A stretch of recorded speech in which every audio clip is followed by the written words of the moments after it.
table thou hast furnished, in presence of my foes, my head thou dost with oil anoint, and my cup overflows. Goodness and mercy all my life shall surely follow me, and in God's house forever my dwelling place shall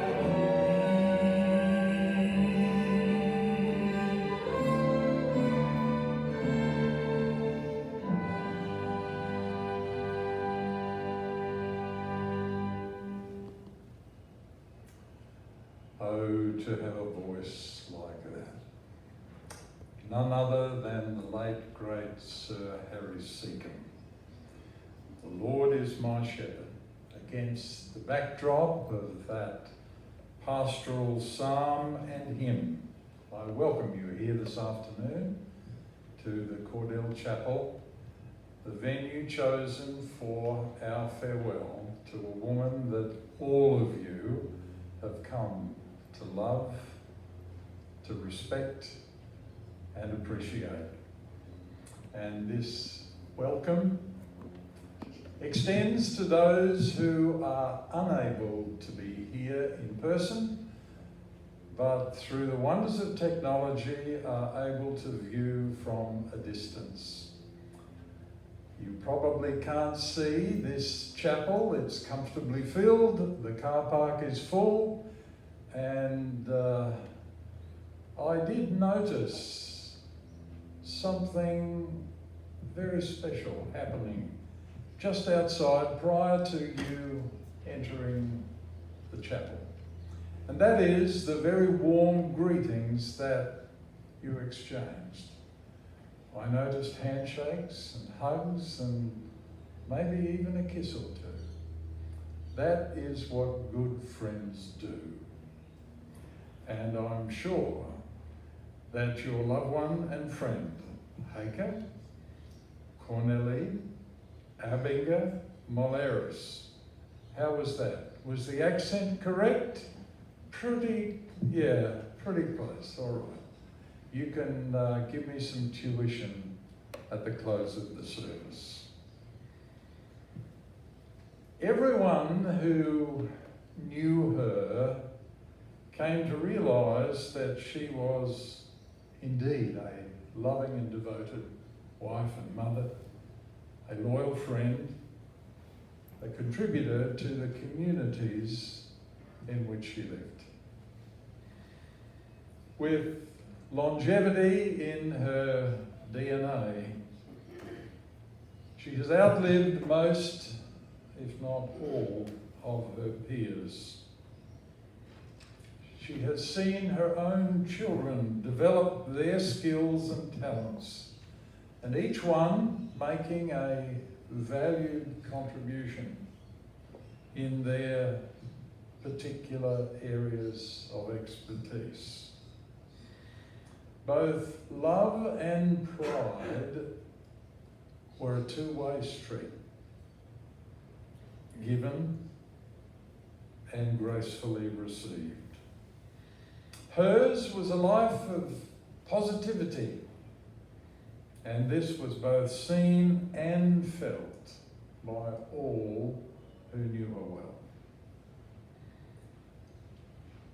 Life threw at Heika numerous challenges, and these she viewed as building blocks, developing over many decades a character and a personality marked by strength, courage, resilience, and humour.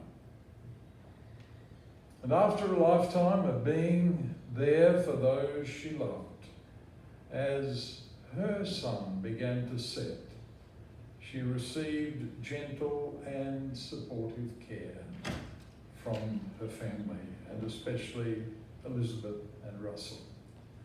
And surely this must have added to her years. All of you have known that eventually a day like this would arise, that the wear and tear of over a century of living would take its toll. And now that it has, we see this gathering this afternoon here in the northern suburbs of Melbourne as a coming together of family and friends to honour the life she lived.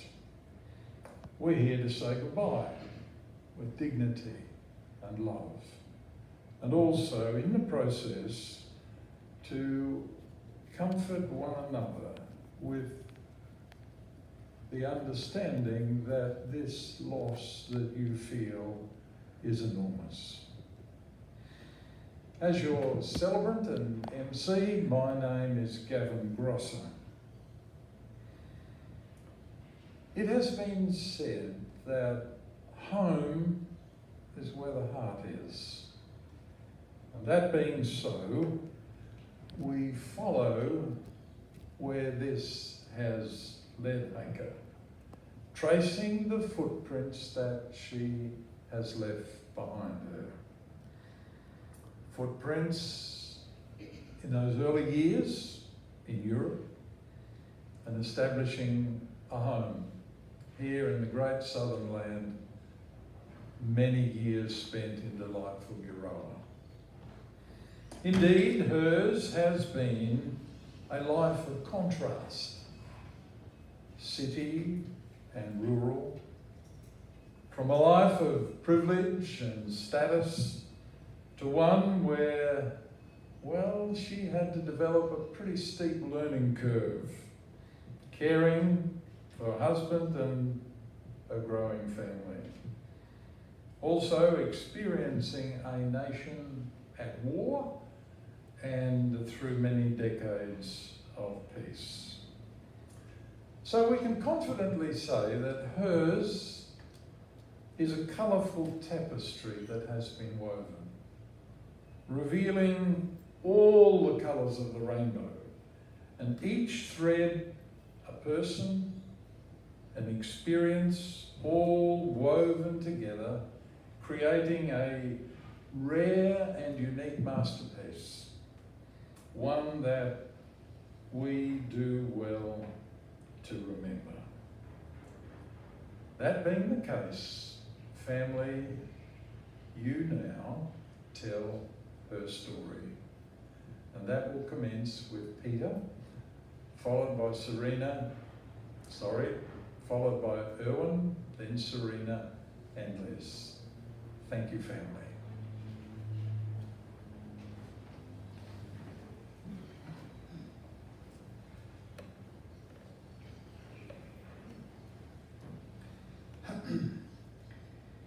So, on behalf of the Abbinga family, I would like to thank you all for being here today to help us to celebrate the life of our mother, Heika Abbinga Maliris. I would also like to welcome all our extended family in the Netherlands who are able to join us today via video live streaming. Mum was born over 100 years ago on the 11th of January 1921 in the city of Zwolle in the Netherlands. She was the daughter of Jonkheer Jan Maliris van Westkerke and Elizabeth Bickert. When she was young, Mum grew up in comfortable circumstances with servants to cook her meals and do the daily chores. After completing her schooling, she went on to secretarial college and then a job in the office of the Inspector General of the Navy. Early in 1940, Germany invaded the Netherlands and commenced an occupation of the country that would last for the next 5 years. Unlike most of the population who only wanted to keep their heads down and survive, Mum, her parents, and her two brothers, Hans and Jos, joined the resistance. Their tasks included arranging hiding places for the Jewish population and creating false ration papers and identity documents. On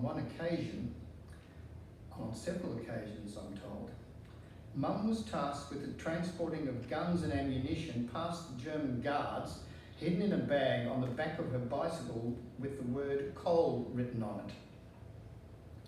She said that she smiled sweetly at them and they smiled back and waved her through. Mum always said that this was the only time she smiled at the Germans. Now, while she could joke about this encounter, if they had discovered what she was up to, the consequences would almost certainly have been arrest, torture, and execution. This episode demonstrates her qualities of courage and resistance under pressure. Her time in the resistance ended when her group was infiltrated by an informer. She later recalled how when he was introduced as a new member, he shook my hand and I felt ice cold. I knew immediately that he was a traitor. And he subsequently betrayed a number of the members of the group who then disappeared. Now, this incident showed another side of Mum's character. She had an uncanny ability to read people and understand their motives and see through who they really were. Luckily, Mum and her brothers were warned 4 hours before the Gestapo were onto them, and they were able to go underground on the other side of the country, armed with false papers and a new identity. This hiding place was in a town of Alphen and was in the house of a family named Abbinga. In June 1945, after the liberation, Mum got a job in the office of the Dutch Consul General in London. There she was put in touch with the son of that family, the love of her life, our father, Herman Abbinga. Dad had been serving as a lieutenant in a Dutch regiment of the British Army. They fell in love and were married later that year. This romance showed another aspect of Mum's character. She was always a woman who loved unreservedly. And once she loved you, you stayed loved.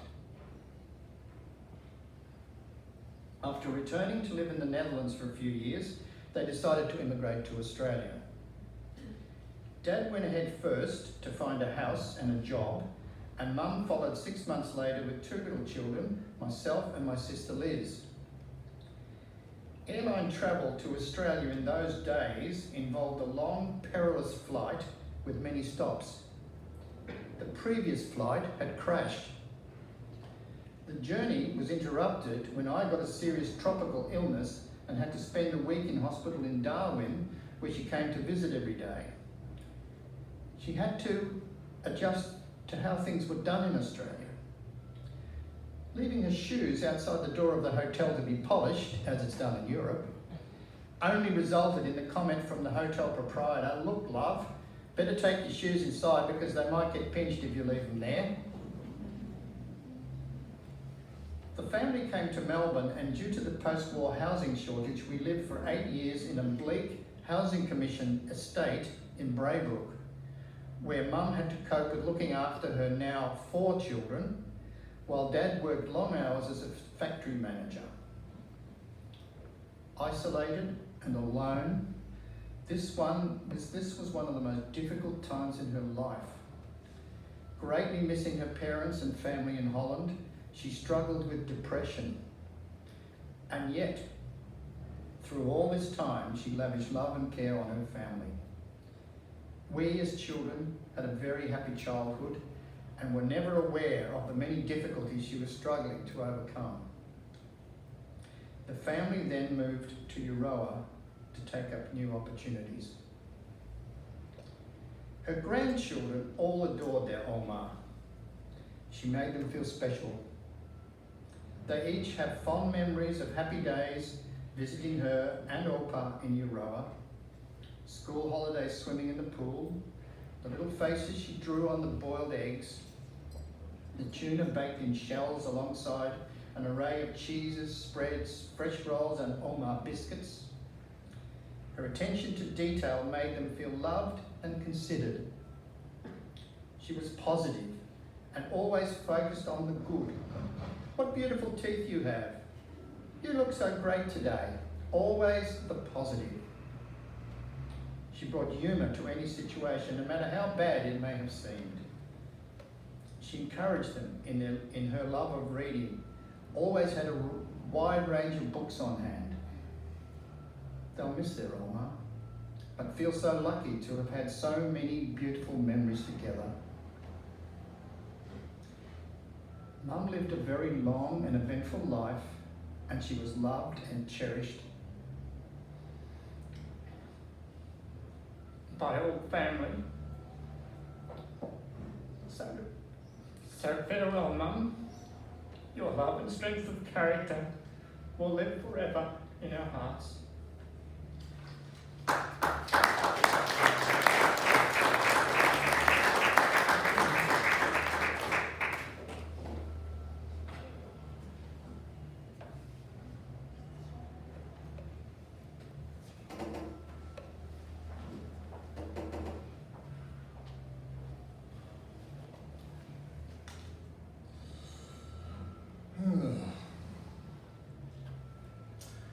For those of you who don't know me, my name's Erwin and I'm Heike's youngest son. I'll be talking to you today about life in Euroa with Mum. Mum and Dad arrived in Euroa when I was 5 years old, in the early 60s, because Dad became a part owner of Euroa Clay Products. Heike was a quirky mum, even for Euroa standards, and I've got a lot of happy and funny memories of my experience of growing up in Euroa that I'd like to share with you today. We lived in Sutherland Street, in a little house that Dad lovingly restored into a style of Dutch provincial, even though in reality it was built in style of Aussie basic. But Mum loved it, and from there she ruled, giving Dad endless suggestions for home improvements and the ways to fill in his weekends. It didn't matter to us, wherever Mum and Dad was.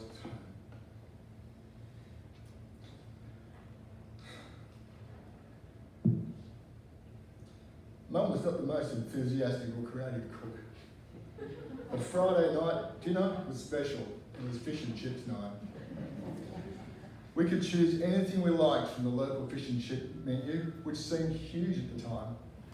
There were exotic delicacies like fried dim sims, fried chico rolls, fried fish and batter, fried potato cakes, and fried chips, all washed down with copious amounts of white crow tomato sauce. All the important 5 food groups were perfectly unrepresented. Even the seating arrangements were special on Fridays because we could all sit with our plate on our laps and watch TV. Although we had to watch the news, of course, and the TV was crap because there was only 2 stations. But Mum loved it. She didn't have to cook, we were all together and we were all relaxed.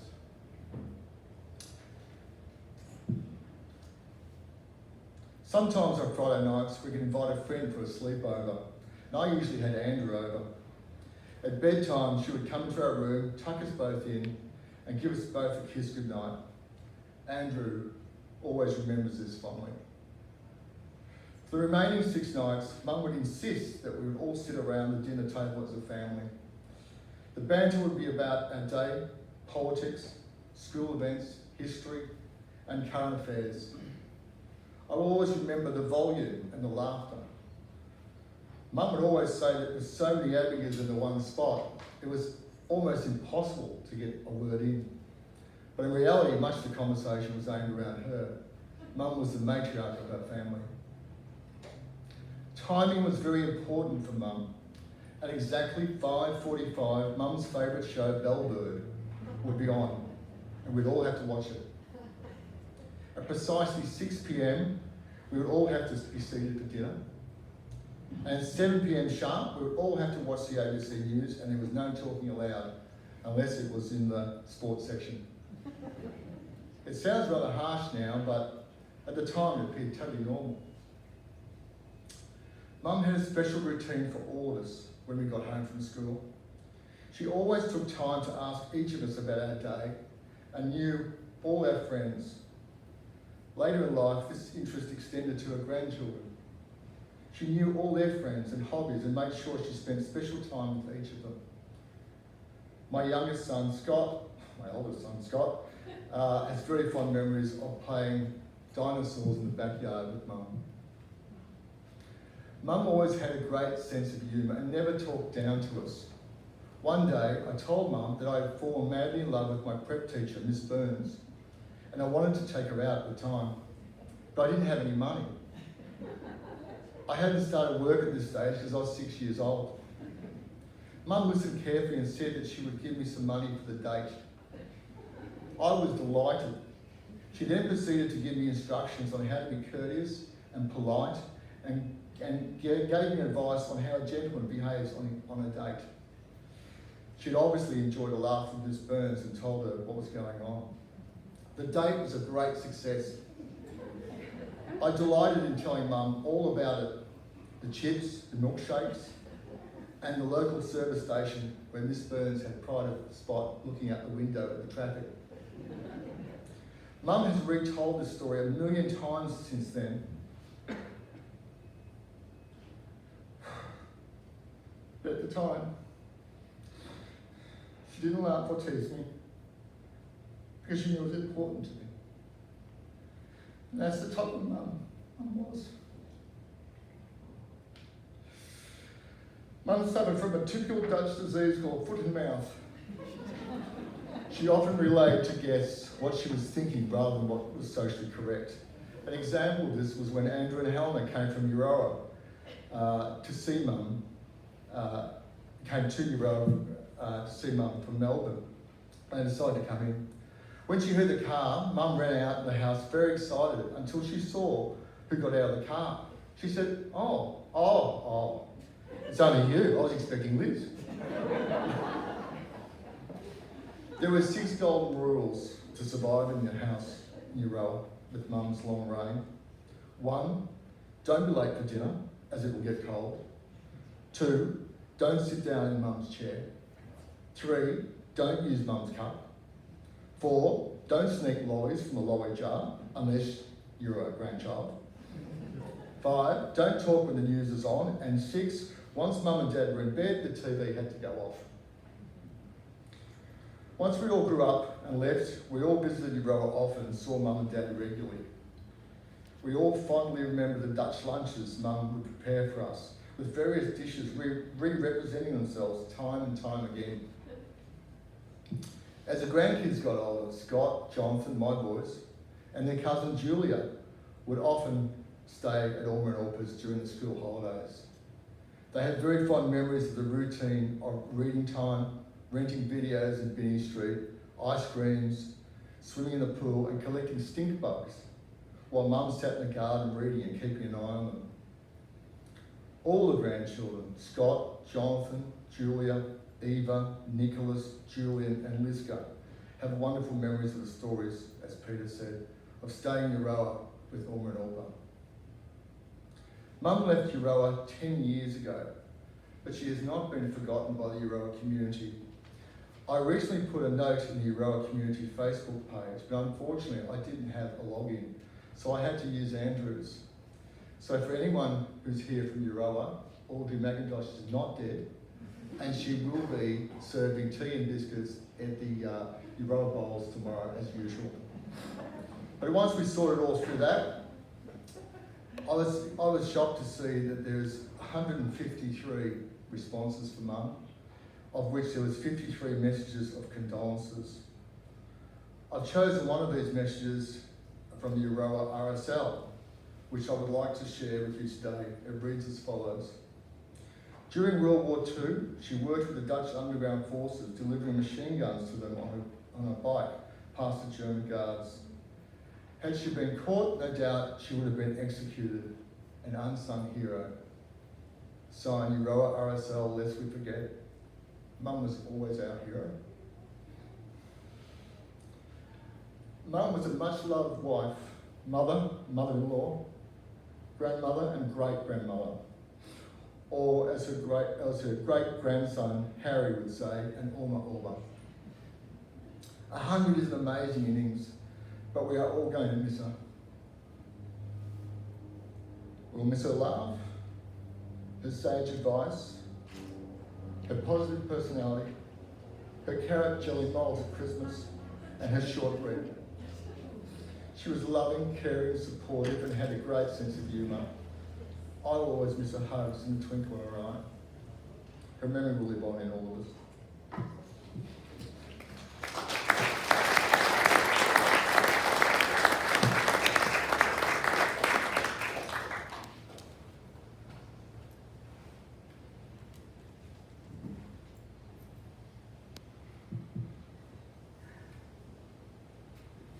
Peter and Erwin have already given a picture of Mum's amazing life in the Netherlands and Australia.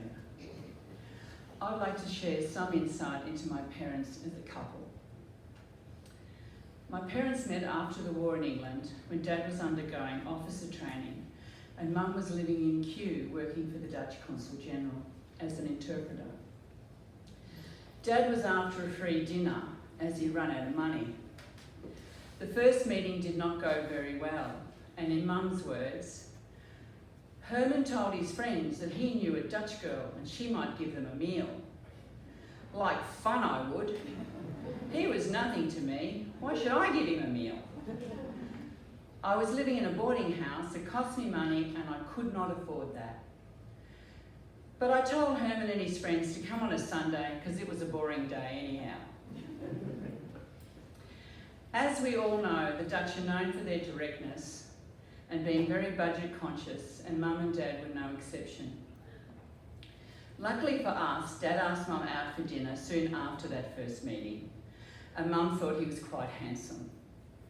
The relationship blossomed. Dad's proposal was also very Dutch. Mum tells the story that when Dad proposed, he did not get down on his knees. His proposal was, "We'd better get engaged." And he also said, "Let's do it on your birthday, 2 in 1 go." Mum did not think that was very romantic, but she said she knew now what she was in for. My parents speak of their time together in England. They always share a wry smile. When one of them would mention Mum's fur coat. When I was a child, I never understood the significance of the smile.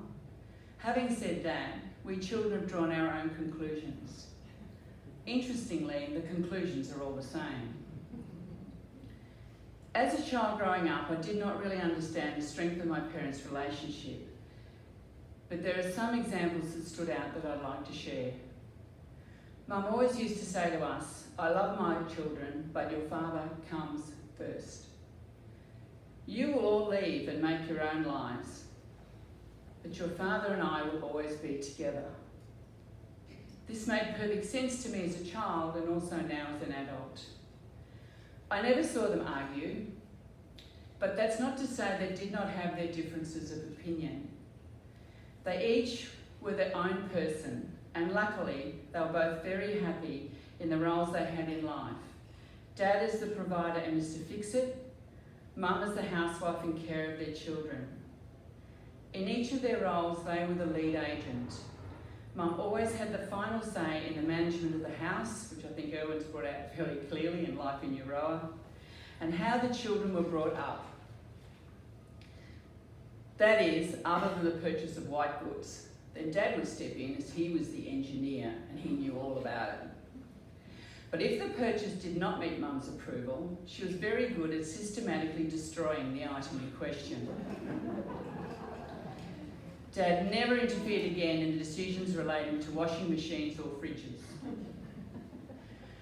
My memory of my parents as a child was Dad picking Mum up and spinning her around the room, breathing, and Dad and Mum walking hand in hand every night when Dad came home.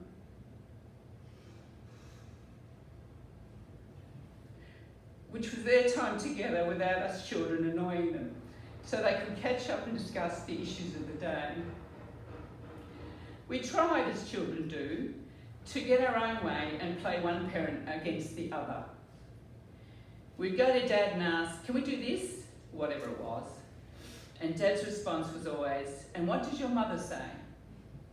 We soon learned that it just did not work. There were some really hard times in Australia that would test even the closest relationship. Mum and Dad shared the same view of how to get over life's disappointments, which was to support each other and see the funny side of things. Laughter and a sense of humour was very important to them, and they had an incredible lot of fun. They both believed that you should not take yourself too seriously and to try to stay young in your thinking. I think Mum was the one that kept Dad being the more progressive than he would have ever been if she had not been his wife.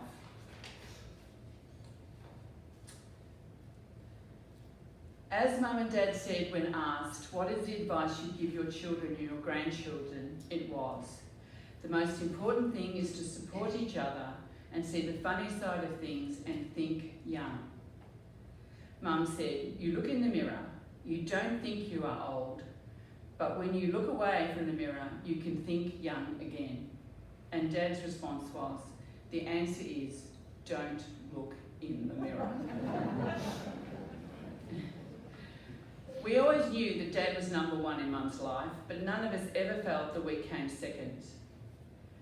It is a tribute to our mother, who gave all of her children a feeling of being very special in her life, loved, secure, and treasured for who we are.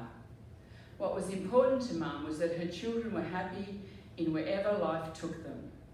She was a wise woman and much loved by all who knew her. Mum will be sorely missed and forever in our hearts.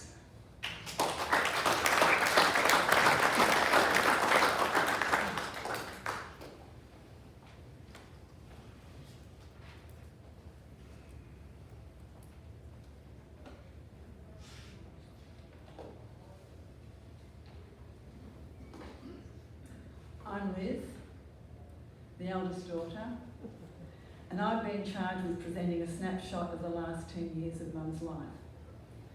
This is because during this time, Mum lived no more than 10 minutes drive from my place. Consequently, we spent quite a bit of time together. In 2012, Mum and Dad, at the age of 91, came to live in Melbourne because of Dad's advancing dementia. They left their home, their garden, their friends, their community, their town, and their independence. This era of their life was over. They moved into one room in the residential care facility Crofton House in Blackburn. I doubt any of us realised how traumatic that move was for Mum and for Dad. It was the traumas in Mum's life from this point on that were accompanied by a marked physical and cognitive decline. Dad's death 7 years ago was obviously a major heartbreak for Mum. But she only spoke of how glad she was that he had passed away before her, because she knew he could not have managed without her. She soldiered on without complaint, but suffered massive hair loss, a physical reflection of the devastating impact of losing the love of your life. I'd marry him again, you know, she always said. And she kept that pain private. A year later she fell, broke a bone in her shoulder, and was not sufficiently cared for at Crofton House. So he moved her to the aged care facility Emmavale in Templestowe. Unfortunately, because of Mum's declining physical health, she was becoming more accident prone. She had numerous falls. Black eyes, she cracked a couple of ribs, she broke a hip which required surgery, and she split skin on her leg numerous times. On these occasions, she made it quite clear that she'd had enough of life and wanted to die. However, when I made the offer that she and I could fly first class to Switzerland, but she would only have a ticket one way, she suddenly decided she didn't like flying. Usually Mum coped with what was dealt, but she hated being unable to be part of life outside the facility. Mum especially loved shopping. She amassed a whole new wardrobe within about 2 years of being in Melbourne. When the wardrobe got too full, she wanted to offer her clothes to others so she could keep shopping and buy new ones. She loved bling. It takes the attention off your face. So many of the staff and relatives at Emmavale would compliment Mum on her very classy and bejewelled appearance.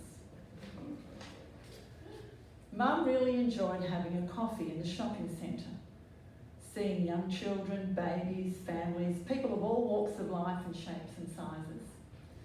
Unfortunately, she would make unflattering remarks in quite a loud voice. She shouldn't be wearing that. Why would anyone get their hair cut like that? What a terrible outfit, she looks like a clown. At times like this, I wish that Mum's dementia had included reverting back to speaking Dutch. It was COVID that really accelerated Mum's decline. When they rang to tell me Mum had tested positive, obviously I was in shock. How is she? Oh, she's sitting here having a cup of tea and a coffee. I thought, that's right, she's tough. The test was incorrect, but it meant she had 3 weeks in isolation, in a room, set aside for COVID cases. One interesting development during her time in isolation was the retired Presbyterian minister, John, who had been the minister for Dad's funeral and had visited Mum regularly and sent her a number of cards during lockdown, morphed, in her mind, from being her minister to being her boyfriend. Apparently, she kept the staff who were isolated with her entertained with conversations about her boyfriend. We were not sure if she believed her own story. I said during the FaceTime, Mum, John is not your boyfriend, he's your minister. He administers communion. Mum's reply, with a twinkle in her eye and a cheeky smile, that's not all he administers.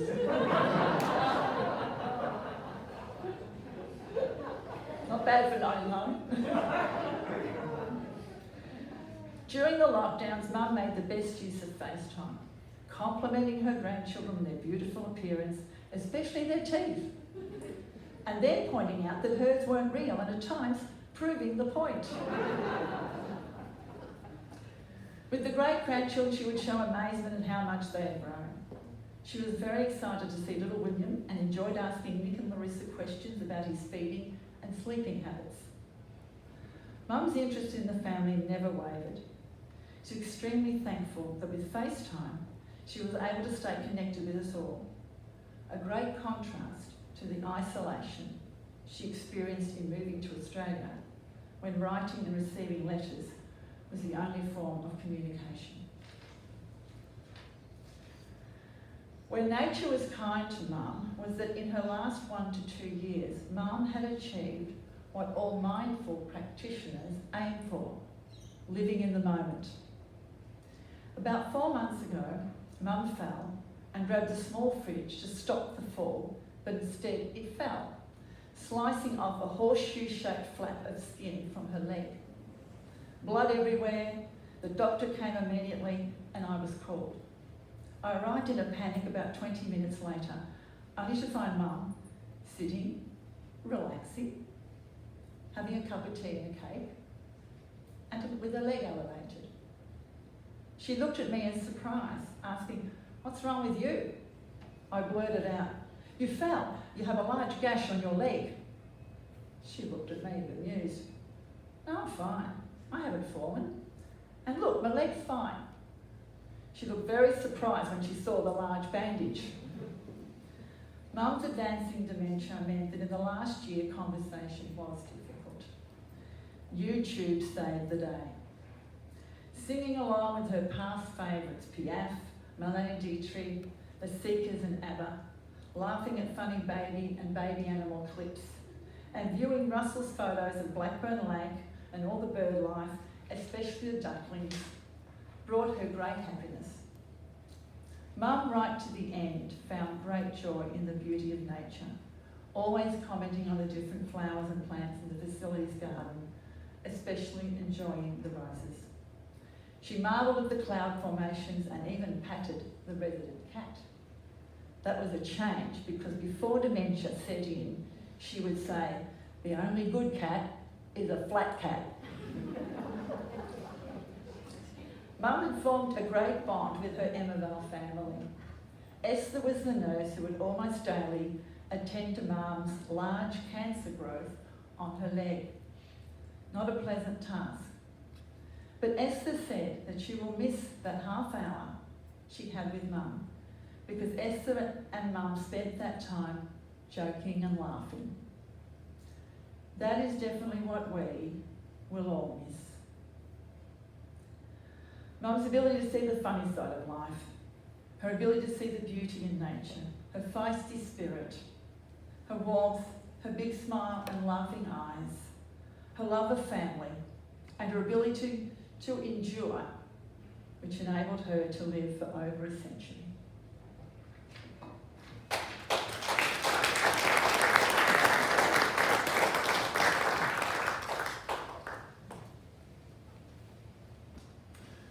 Peter, Erwin, Serena and Liz, you have entertained us, you have informed us, and we indeed thank you. I've made a couple of notes while I've been being entertained. This lady was a gun runner. She could read people. She ruled. How come they overlooked her as Mother of the Year? I leave that one with you. Oh, John, the boyfriend. Do we describe that as an unholy union? Family have put together, or should I say Russell has been responsible for putting together a kaleidoscope of memories, a little walk down memory lane. Please enjoy it together.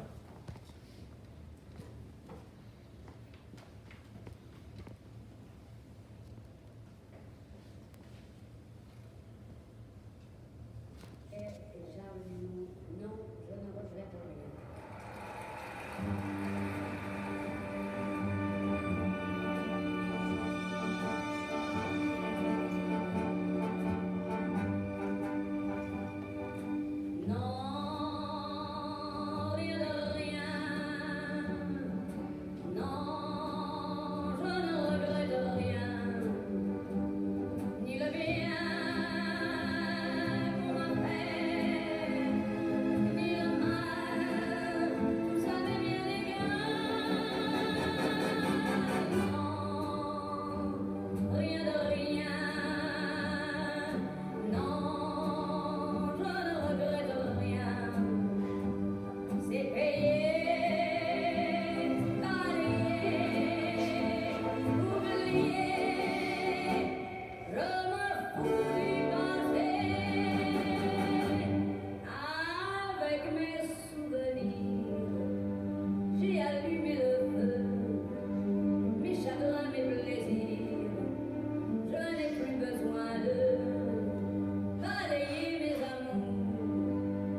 chanterai, Milord, qui emporte une chance, regardez-moi, Milord, vous ne m'avez jamais vu. Mais vous pleurez, Milord, ça je l'aurais jamais cru.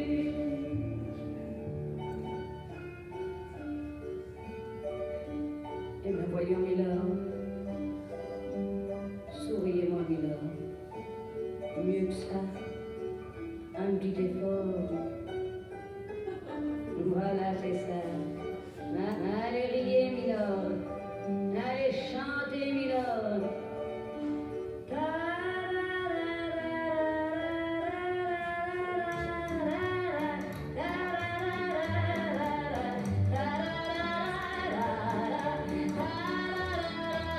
May we dance, Milord.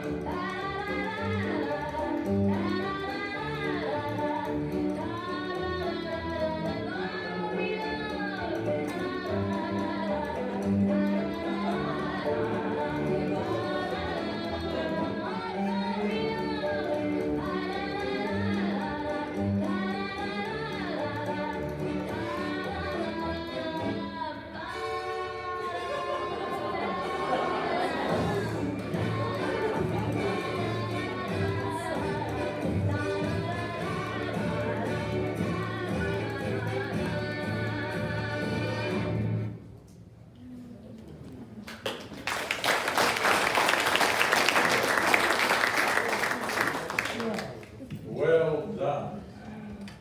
That was wonderful. A force to be reckoned with indeed. I have a message here from Holland addressed to Peter, Liz, Russell, Serena, Gail, Erwin, Betty and families. Our sincere condolences on the passing of your dear mum. In our thoughts, we are with you at this time. We wish you a beautiful ceremony. And there's a list of names, and apologies if I don't pronounce them the Dutch way, but here they are. Tjelske, Henk, Hidi, Neen, Dirk, Jan, Martin, Els, Gien, Geset, Geset, Ruud, Tom, Regien, and families. I don't ask you to give me a grade out of 10. No.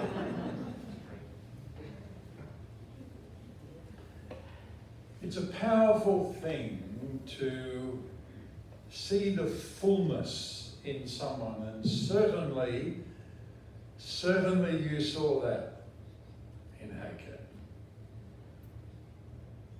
You get to see the gold in the mundane, flashes of colour, black and white. There is beauty and power in people. In fact, in every one of us, if you take the time to search for it.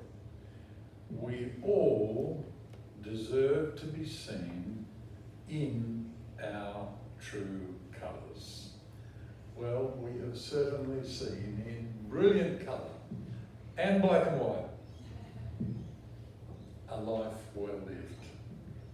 And so today, gratitude rises from deep within, and we can give voice to that in the words of a prayer that our Lord left us with.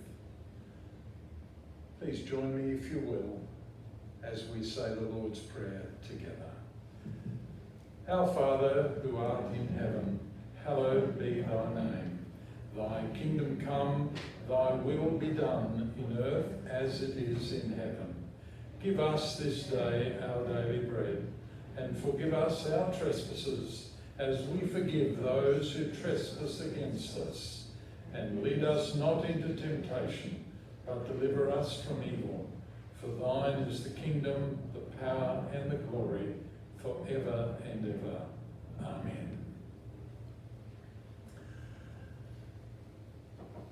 Taking in all that we have heard today, I pose a question. If your loved one had the opportunity to say the last word at this gathering, I wonder what it would be. I don't have any late mail on that, but I came across this little verse, and maybe this comes close. Now, I'd like the memory of me to be a happy one. I'd like to leave an afterglow of smiles when my life is done. I'd like to leave an echo whispering softly down the ways of happy times, of laughing times, of bright and sunny days. And I'd like the tears of those who grieve to dry before the sun, of happy memories that I leave when my life is done. The rhythm of life as played out in the life of Heika Abbinga has a beat to it that is very familiar territory to all of you.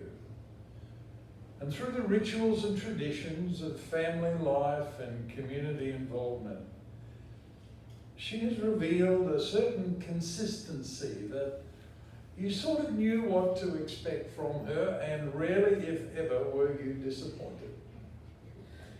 She set in place a foundation, good and solid, and been around a long time to see that grow and develop into something that outlives her and continues to be a blessing to future generations.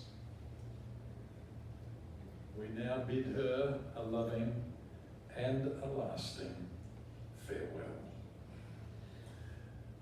Beautiful music has serenaded us. In fact, we've had our own little hit parade here today, and family, I've loved the music.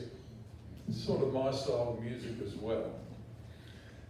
Throughout the service, you have noticed that adorning the coffin and at the foot there are delightful floral tributes, gift from friends in Holland. And what those roses, those flowers are saying is that, Heika, you are loved in life and you continue to be loved in death. And it is appropriate that we farewell her with a smile on our face and a spring in our step. I would ask you, as a mark of respect, would you please stand as we have the final music. And while the music's playing, the coffin will be lowered. You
much, Gavin.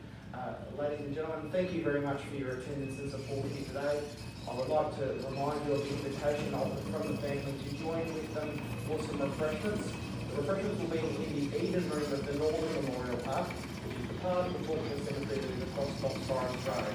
Now, due to it making it easier for us all to get there in one lot, and instead of being lost on the myriad of avenues and roads within this cemetery, what I will ask you to do is in a few moments after we make our way out, form up behind the family vehicles, which will form up behind the hearse, and we will make our way in a procession there, and then we'll get you all there in one movement, and no one will be lost, and we can keep the amount of phone calls and texts as to I'm here and I don't know where I am to a minimum.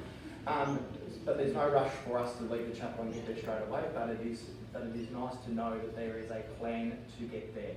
So thank you very much, ladies and gentlemen, for your attendance and support. Thank you.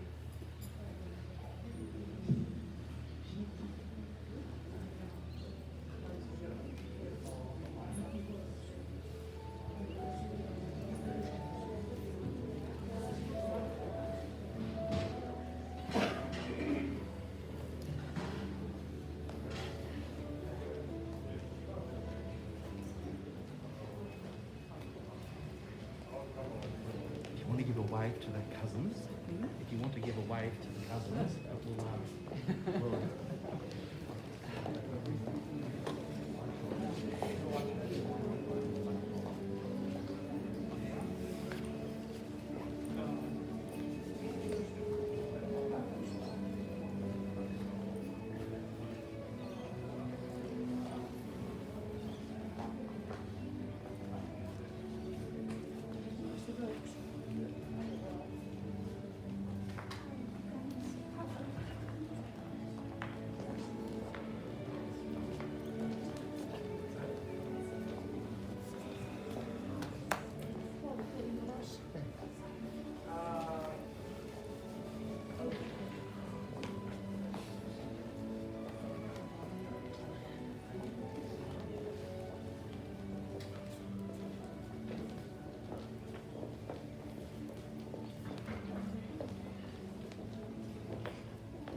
Obviously tell them where we were. Yeah. At a funeral. For dinner.